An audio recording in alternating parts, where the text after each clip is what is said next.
కుంగ్లీయ కలేనైనార్ చోళ రాజ్యంలోని తిరుకడపూర్లో జన్మించాడు. ఈ ప్రాంత ప్రభువును అమృతఘటేశ్వరర్ అని పిలుస్తారు. ఒకసారి దేవతలు మరియు అసురులు ఒక కుండలో అమృతంతో ఈ ప్రదేశానికి వచ్చారు. వారు స్నానం చేయాలనుకున్నారు కాబట్టి వారు కుండను నేలపై వదిలి నదికి వెళ్ళారు. వారు తిరిగి ఆ ప్రదేశానికి వచ్చినప్పుడు వారు కుండను ఎత్తలేకపోయారు. కుండని లింగంగా రూపాంతరం చెందింది. అందుకే ఈ లింగాన్ని అమృతలింగాన్ని పిలుస్తారు. మార్కండేయుడు ఈ లింగాన్ని పూజించి 16 సంవత్సరాలు అమర బాలుడుగా మారాడు.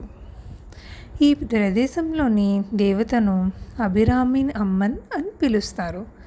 తల్లికి గొప్ప భక్తుడైన అభిరామి పట్టర్ ఆమెను స్తుతిస్తూ అందమైన పాటలు పాడాడు. మరియు దీంతో ఎంతో సంతోషించిన తల్లి రాజు కోపం నుండి అతన్ని రక్షించడానికి అమావాస్య రోజును పౌర్ణమి రోజుగా మార్చింది. కుంగ్లీయ కలేనైనార్ కులం ప్రకారం బ్రాహ్మణుడు. ఆయన చేతిలో ఎప్పుడూ కుండ పట్టుకొని ఉండడం వల్ల ఆయనకు ఆ పేరు వచ్చింది. భగవంతుని ముందు ధూపం వేయడం తనకు చేసే ఉత్తమ సేవ అని ఆయన భావించారు. నాయనార్ యొక్క తీవ్రమైన భక్తి మరియు అతని అద్భుతమైన సేవకు శివుడు ఎంతో సంతోషించాడు. భగవంతుని పట్ల ఆయనకున్న అత్యున్నత భక్తి యొక్క నిజమైన మహిమ అందరికీ అర్థమయ్యేలా దానిని పరీక్షించాలనుకున్నాడు. శివుని సంకల్పం వల్ల నాయనార్ అకస్మాత్తుగా పేదవాడయ్యాడు. అతను తన ఆస్తినంతా అమ్మేశాడు. అతని కుటుంబం ఆకలితో అలమటిస్తోంది. అయినప్పటికీ అతను ప్రభువు ముందు ధూపం వేయడం కొనసాగించాడు. ఒకరోజు అతని వినయ విధేయత గల భార్య ఇలా అనుకుంది, అంతా అమ్ముడైంది, ఈ మాంగళ్యం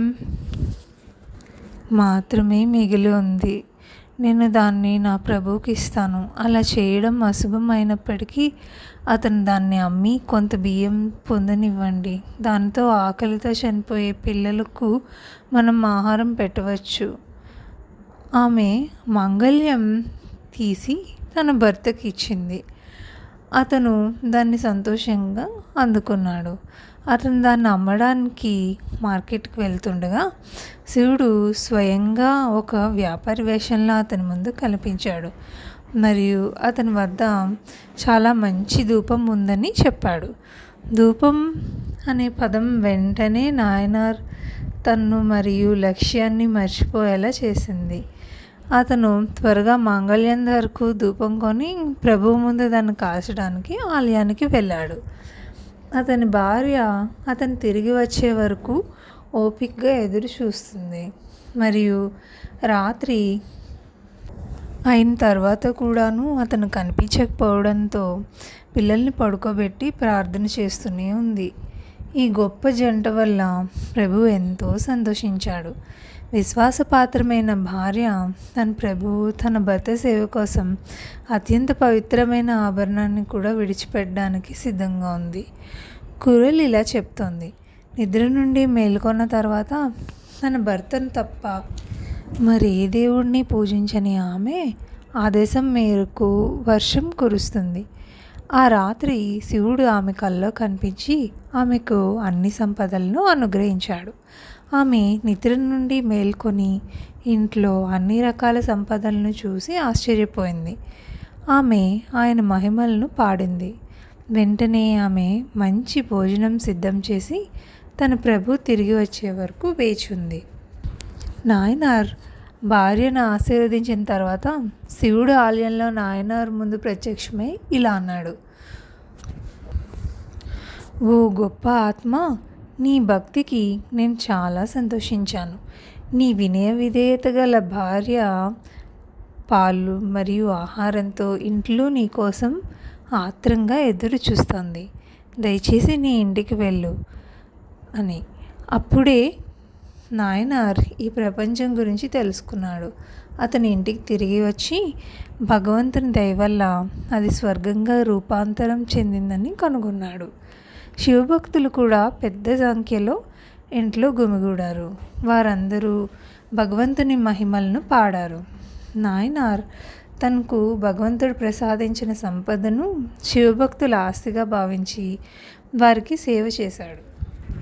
ఒకరోజు నాయనార్ తిరుప్పరందాల్లోని ఆలయాన్ని సందర్శించాలనుకున్నాడు. ఈ ఆలయానికి ప్రభువు అరుణసథేనార్ తాటకే ఒక అసురుడి కుమార్తె.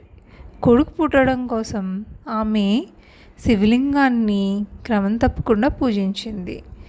ఒకరోజు పూజ ముగింపులో ఆమె లింగానికి దండ వేయాలనుకుంది. ఆమె తన 2 చేతులతో దండను ఎత్తినప్పుడు ఆమె వస్త్రం నడుం నుండి జారడం ప్రారంభించింది. ఆమె దాన్ని తన మోచేతులతో పట్టుకుంది. అందువల్ల ఆమె చేతులు తగినంతగా పైకి లేకపోయింది. ఆమెను ఉపశమనం చేయడానికి ప్రభువు ఒకవైపుకు వంగి దండను అంగీకరించాడు.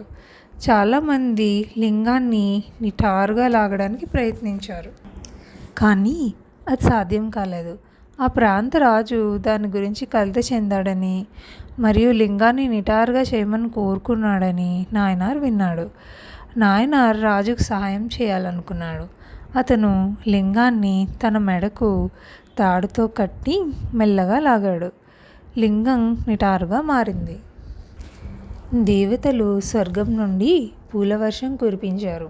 అందరూ ఆశ్చర్యపోయారు మరియు నాయనార్ యొక్క మహిమను మరియు ప్రభు పట్ల ఆయనకున్న గొప్ప భక్తిని గుర్తించారు.